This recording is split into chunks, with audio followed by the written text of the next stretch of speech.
नमस्कार दोस्तों।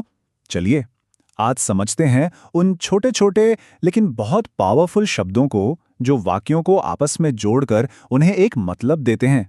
कभी सोचा है अगर हमें ये बताना हो कि कोई चीज कहाँ है, कोई काम कब हुआ या कोई किस तरफ गया, तो ये रिश्ता, ये कनेक्शन हम वाक्यों में कैसे समझाएंगे? यही वो सवाल है जिसका जवाब आज हम ढूंढने वाले हैं। तो ठीक है, इसको समझने के लिए सबसे पहले एक पहेली देखते हैं। एक ऐसा वाक्य जिसमें कुछ बहुत जरूरी चीज गायब है। जरा इस वाक्य को देखिए, the book is the table. कुछ अजीब लग रहा है ना? ऐसा लग रहा है जैसे कुछ अधूरा है, और वो इसलिए है क्योंकि किताब और मेज के बीच का जो कनेक्शन है वो बताने वाला शब्द ही यहां नहीं है। तो भाई इस पहेली का हल क्या है? चलिए मिलते हैं हमारे आज के हीरो से, और वो है प्रेपोजिशन, जिसे हिंदी में कहते हैं संबंध सूचक शब्द। तो प्रेपोजिशन आखिर है क्या? देखिए, ये वो शब्द है जो किसी नाउन या प्रोनाउन को वाक्य के दूसरे शब्दों से जोड़ता है और उनके बीच का रिश्ता बताता है। ये बिल्कुल एक पुल की तरह काम करता है जो दो अलग अलग हिस्सों को जोड़ देता है। इसको याद रखने का एक एकदम सिंपल फॉर्मूला है। बस इतना याद रखिए, प्रेपोजिशन मतलब संबंध बताने वाला शब्द। सिंपल। अब देखिए कमाल, जैसे ही हमने ऑन शब्द जोड़ा, वाक्य एकदम सही हो गया। The book is on the table. यहां ऑन एक प्रेपोजिशन है जो हमें बता रहा है कि किताब मेज के ऊपर है।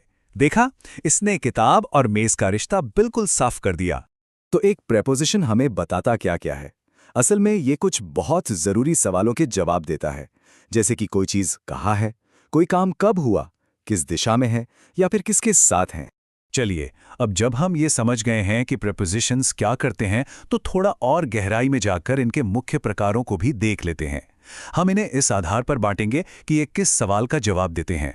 पहला प्रकार है प्रेपोजिशन ऑफ प्लेस। जैसा कि नाम से ही पता चल रहा है, ये कहाँ इस सवाल का जवाब देता है। मतलब ये हमें किसी चीज की जगह या उसके स्थान के बारे में बताता है। चलिए कुछ उदाहरण देखते हैं। The cat is under the table. यहां अंडर बता रहा है कि बिल्ली कहाँ है, मेज के नीचे। The keys are on the table. चाबियां कहाँ है? मेज के ऊपर। और she is sitting in the room. वो कहाँ बैठी है? कमरे के अंदर।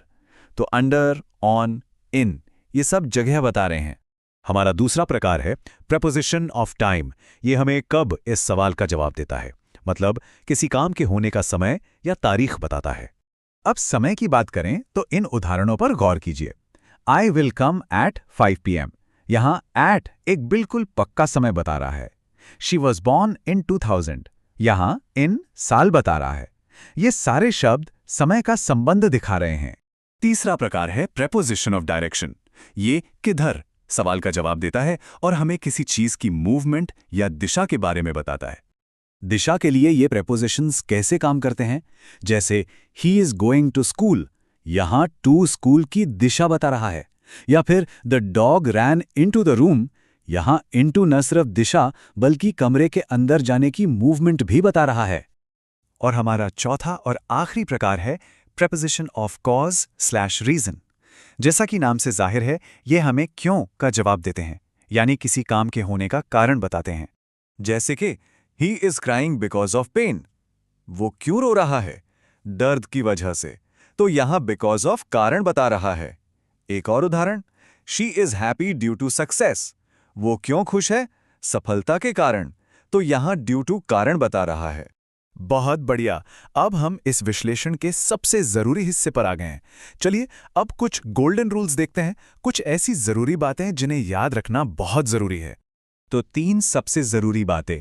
पहली बात, प्रेपोजिशन के बाद हमेशा एक नाउन या प्रोनाउन आता है। दूसरी, इसका मेन काम ही है शब्दों के बीच के रिश्ते को शीशे की तरह साफ करना। और तीसरी, और ये बहुत बहुत इंपॉर्टेंट है, कि गलत प्रेपोजिशन का इस्तेमाल करने से वाक्य का मतलब पूरी तरह से बदल सकता है। तो दोस्तों, प्रेपोजिशंस की इस समझ के साथ अब वाक्यों में रिश्तों को समझना और समझाना दोनों ही बहुत आसान हो जाएगा। इससे अपनी बात को और भी ज्यादा साफ और सही तरीके से रखा जा सकता है। सोचकर देखिए, अगली बार बातचीत में इन शब्दों का कितना कमाल का असर हो सकता है।